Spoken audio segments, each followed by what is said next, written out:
I'm Ginny, this is Prompt, and let's break down some major stories from this week and some that may have gone under the radar. We're all pumped for November when we can finally have the power to make our voice heard, right? Not for everyone. Let's talk voter suppression. Starting with Indiana, 460,000 registered voters were just purged from the state's voting rolls.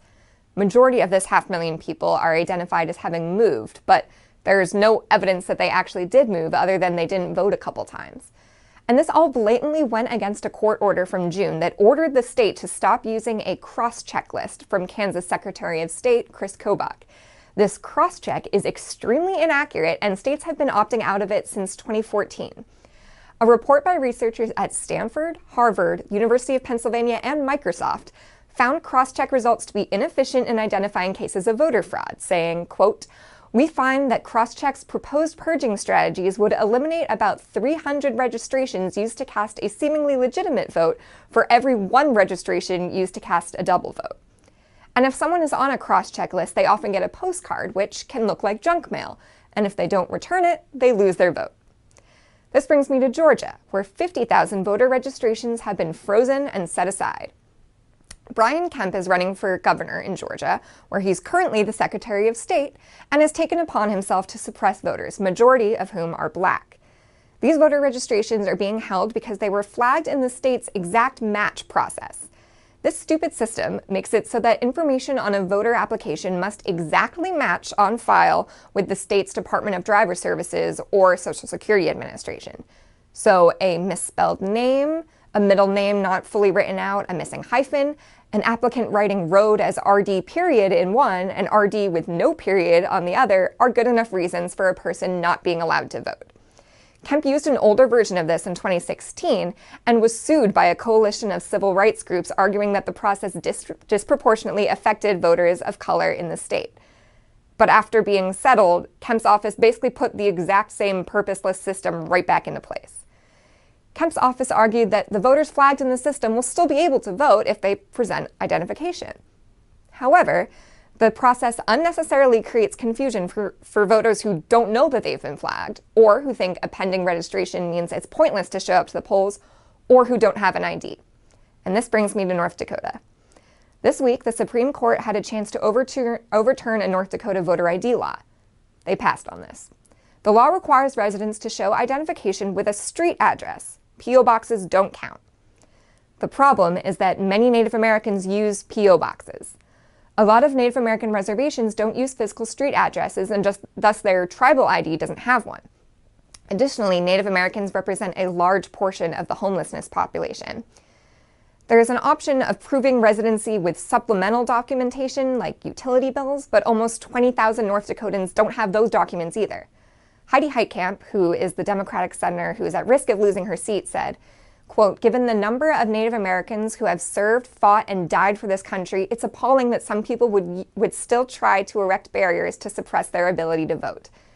In North Dakota, there's no advanced voter registration, so some people might not even discover this ID issue until they show up to the polls. Speaking of Native Americans getting fucked over, here's another frustrating story.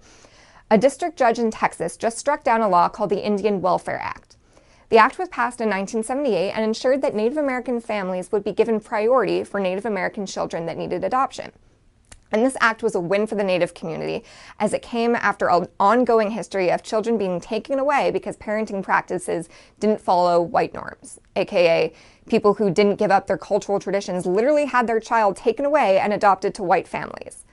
Social workers have often never set foot on a reservation and don't understand things like that food is often shared among families, which has been cited as evidence of neglect. In fact, over 25% of all American Native children have been separated from their families and placed in foster homes, adoptive homes, or institutions. And over 85% of those children were placed in non-Native homes. So the law that was supposed to fix this was just killed by U.S. District Judge Reed O'Connor because it was too discriminatory against non-natives. The law didn't prevent non-natives from adopting. They would just have to show good cause that the child can't or shouldn't be adopted by other Native Americans. Native American children are disproportionately placed in foster care and now will continue to lose access to their culture that white colonizers have already destroyed. And this system follows decades of systematic assimilation efforts, including boarding schools, whose founder's motto was "Kill the Indian, save the man." This intentional separation of Native children removes them from their families, their culture, their language. And states get money from federal government for foster care. And if they move kids out of foster care into adoption, there's bonus money. But if the child has special needs, there's even more money given. Almost 20 years ago, South Dakota designated all Native American children as special needs.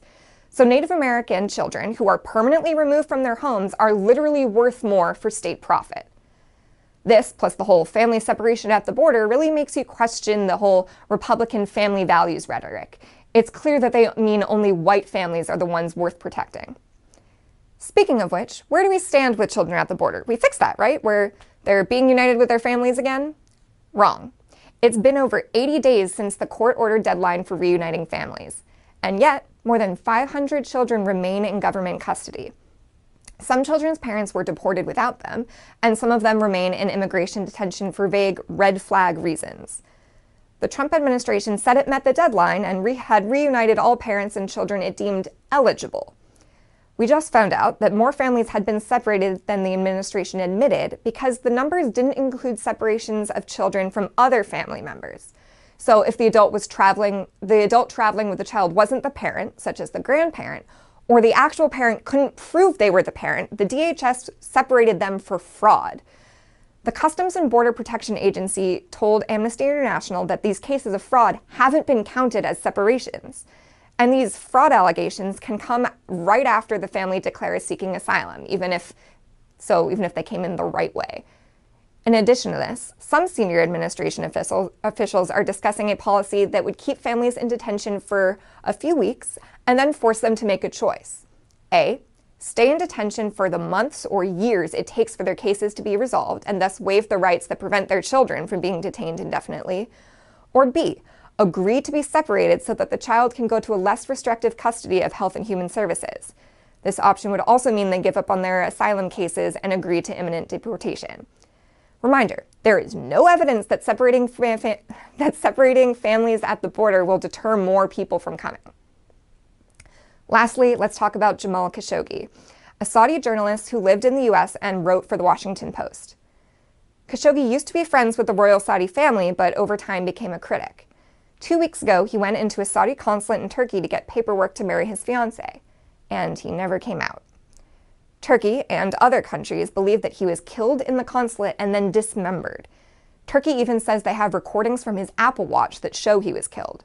Germany, the UK, and France put out a joint statement to encourage having a real investigation into his disappearance. Congress has also put pressure on Trump to hold the Saudi government accountable.